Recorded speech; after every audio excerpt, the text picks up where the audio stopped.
Setting up Eclipse for Tekstac Cognizant is your first step towards coding super efficiency within their projects.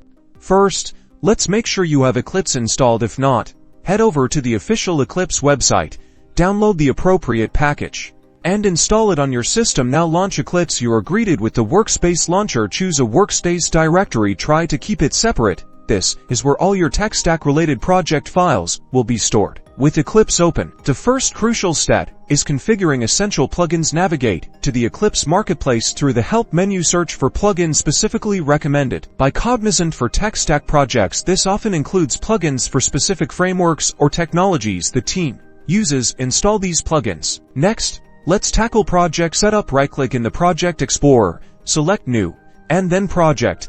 Then pick the type of project required for your Tekstac work. Then you configure the project's build path. Make sure to add necessary dependencies. This may involve linking external libraries or frameworks that Cognizant uses, and ensure your project structure closely mirrors Cognizant standard.